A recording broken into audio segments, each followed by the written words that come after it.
Who did you think won the debate, Neil? I think Julia narrowly. But I thought the gender division was fascinating. The women loved Julia and the men didn't.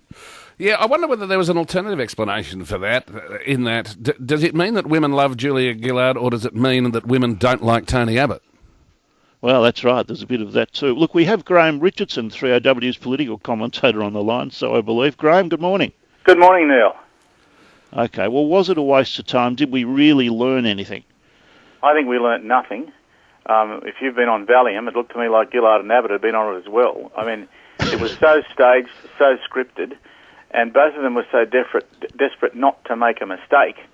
See, they don't go in there to win the debate, they go in not to lose. And I think they were both successful. Neither of them lost. The only people who really lost were the viewers, because I thought it was really, really dull, really awful.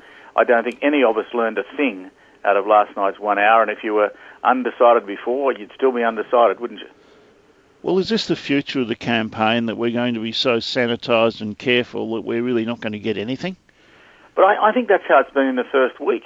If you actually, I was looking at the Sunday paper in Brisbane, Sunday paper, the Sunday Mail yesterday. You had to get to page 5 or 6 to get an election story. I mean, people just don't seem to be terribly interested in the campaign at the moment, and neither leader is showing any real passion. So if no one's getting stuck into it, then you can't expect the electors to get stuck into it either. But could passion win? If somebody suddenly discovers some passion and starts to say a few things and look a bit fair dinkum, would that be seen as positive, or is it too risky? I wish you hadn't said fair dinkum. That's worried me already. That's right, so do I. I heard a lot of fair dincoms last night. Obviously that tests well, fair dinkum. Look, I think there is room for passion still in politics. I don't mean abuse and all the rest of it. You don't have to get up someone's nose, but you can. And I'd like to see it. You can show what you really believe in and be passionate about it, and they're just not doing it. It's really quite sad. But also the way they structured that debate.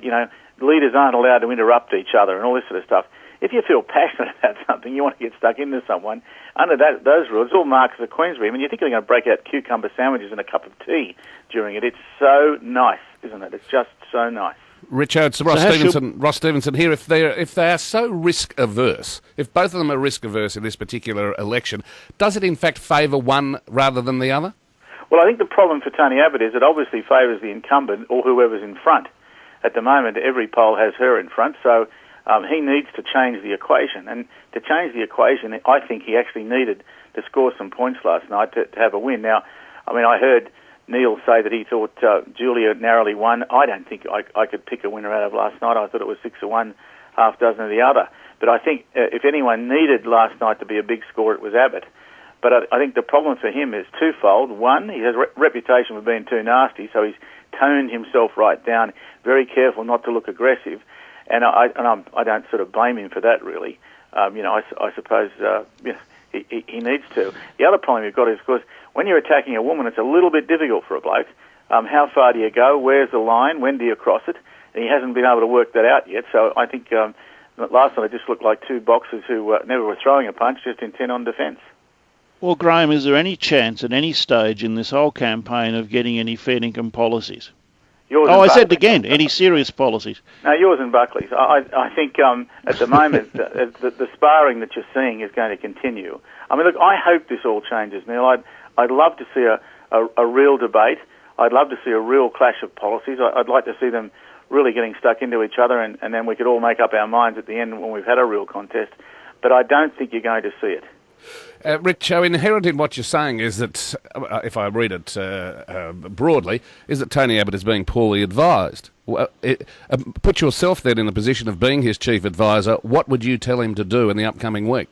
Well, I don't think he can win doing what he's doing. That's for sure. So I think he has to step up the attack and come up with a few policies. He needs to do something about climate change. He talks about it, but everyone knows he doesn't believe in it. So he needs to do something real on climate change. He's just got to do that, because the electorate's a lot further advanced on the issue than he is. Most polls will tell you that 70% of people think it's happening. So if you're in the 30, you've got a bit of ground to catch up. He needs to do that, but also I think he needs to step up the attack. If he doesn't really get stuck into Julia Gillard, and I actually mean attack her and try and point out where he sees her weaknesses, then I don't understand how he's going to change the equation. Now, I think what he's Okay. relying on, if I can just sort of continue on and not go too long, he's relying on the fact that in Queensland, Labor's certain to lose 4 or 5 seats, maybe even more, and they'll lose 3 or 4 in New South Wales as well. And I think he's relying on that. But that having been said, you've still got to pick up another 5. He's got to pick them up somewhere else. And at the moment, all the polls are suggesting that since the mining tax was largely fixed, the Western Australia came good for Labor in about a minute and a half. And South Australia is good. Tasmania is good, and they're saying we might even pick one up in Victoria. There's a chance Labor can even advance itself. So he really does need to change the equation, and he's going to have to get on the front foot. He's going to have to throw a few. Graham, we operate by consensus today. Thanks for your time.